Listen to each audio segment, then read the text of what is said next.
வணக்கம் and welcome to Sakat குரல். இது கதைகள் கேட்கும் நேரம்.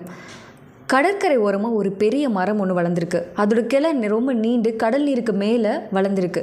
அதோட உச்சியில் கடற்குருவி ஒன்று கூடு கட்டியிருக்கு. அதில் 4-5 முட்டைகளை இட்டு ஒரு ஆண் குருவியும் பெண் குருவியும் அடக்காத்துட்டு வருது. அந்த எப்படா நம்மளோட குஞ்சுகள் வெளியில் வரும்னு சொல்லி எதிர்பார்த்து காத்துட்ருக்கு. ஒரு நாள் பெரிய காற்று வீசுது. பெரிய அலைகள் பொங்கி எழுந்தன. கிளையில் இருந்த கூடு நழுவி காற்றோட வேகத்தில் கடலில் விழுந்து மூழ்கிறது. குருவிகள் மனம் பதறுது. கடல் நீரில் விழுந்த கூடு மூழ்கி இடத்துக்கு மேலே கீச்சு கீச்சுன்னு கத்திக்கிட்டு அலையுதுங்க. பெண் குருவி மனம் உடைஞ்சு சொல்லுது, எப்படியாவது முட்டைகளை நம்ம மீட்டே ஆகணும், இல்லைனா நான் உயிர் வாழவே மாட்டேன் அப்படின்னு சொல்லுது. அதுக்கு ஆண் குருவி, அவசரப்படாத, ஒரு வழி இருக்குது.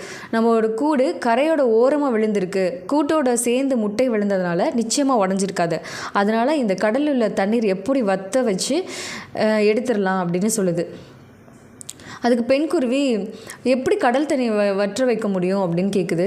முட்டைகளை பொறிச்சு குஞ்சுகள் வெளிவர இன்னும் பல நாட்கள் ஆகும். அதனால் நம்ம இடைவெளி விடாமல் கொஞ்சம் நாளைக்கு முயற்சி பண்ணி அந்த வாயிலேருந்து தண்ணி எடுத்துகிட்டு போய் ஒரு இடத்துல போய் ஊற்றலாம் அப்படின்னு சொல்லி நம்பிக்கையாக சொல்லுது. இதுக்கப்புறமா 2 குருவிகளும் தன்னம்பிக்கையோடையும் ஊக்கத்தோடையும் செயலில் இறங்குறாங்க. பறந்து போய் அதோட சின்ன அலகில் கொஞ்சம் கொஞ்சமாக தண்ணியை எடுத்துகிட்டு போய் வேறு இடத்துல தண்ணியை ஊற்றிட்டு வராங்க. இது தொடர்ந்து இரவு பகலாக இடைவிடாமல் பண்ணிக்கிட்டே இருக்காங்க. அப்போது அந்த கடற்கரை ஓரமாக ஒரு முனிவர் நடந்து வந்துட்டுருக்காரு. மகா சக்திகள் நிறைஞ்ச மகான் அவர். ஆள் இல்லாத அந்த பகுதியில் கீச்சு கீச்சு அப்படின்ற ஒரு சத்தம் கேட்டுக்கிட்டே இருக்குது. அவர் திரும்பி பார்க்குறாரு. 2 குருவிகளும் பறந்து போவதை பார்த்து சிரிச்சுக்கிட்டே பார்க்குறாரு. குருவிகள் கடலுக்கு மேலே பறந்து எதையோ அள்ளிட்டு போய் ஒரு இடத்துல போடுதுங்க அப்படின்றது விஷயம் அவருக்கு தெரியுது. இப்படி பல முறை நடைபெற்றுட்டே இருக்குது. முனிவருக்கு ரொம்ப வியப்பாக இருக்குது. கடலில் இருக்கும் எதை கொத்தி அவங்க சாப்பிட்டுட்டு இருக்காங்க, அங்கே எந்த இறையுமே இல்லையே அப்படின்னு அவர் யோசிக்கிறாரு. உடனே அந்த மகான் கண்களை மூடிக்கிட்டு அவரோட ஞான கண்ணில் என்ன நடந்தது அப்படின்னு சொல்லி ஒரு பார்க்குறாரு. அவர் மனசில் எல்லா நிகழ்ச்சிகளும் படம் மாதிரி ஓடிக்கிட்டே இருக்குது. அவர் மனம் உருகுது. முட்டைகளை இழந்த அந்த தாயோட தவிப்பு கடலையே வற்ற வைக்கிறது அளவுக்கு மீட்கணும் அப்படின்னு அதோட போராட்டத்தை நினச்சி அவர் ரொம்ப நெகிழ்றாரு. உடனேயே தனது தவ பலத்தால் ஒன்று திரட்டி முனிவர் கையை உயர்த்துறாரு.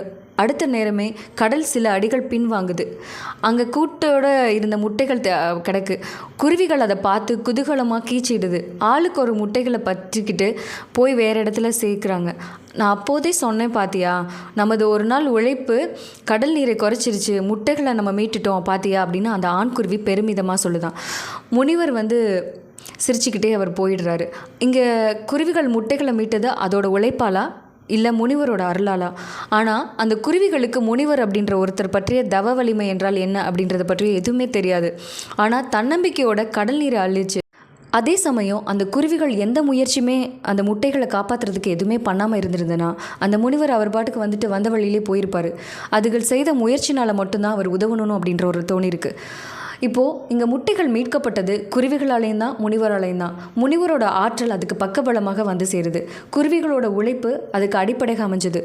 மாரல் ஆஃப் த ஸ்டோரி, நம்ம வாழ்க்கையில் இதே மாதிரி நம்ம செய்ய முடியாது அப்படின்னு நினச்சி ஒரு விஷயத்தை செய்ய ஆரம்பித்தோம் அப்படின்னா அந்த உழைப்புக்கான பதில் கண்டிப்பாக நமக்கு கிடைச்சே தீரும்.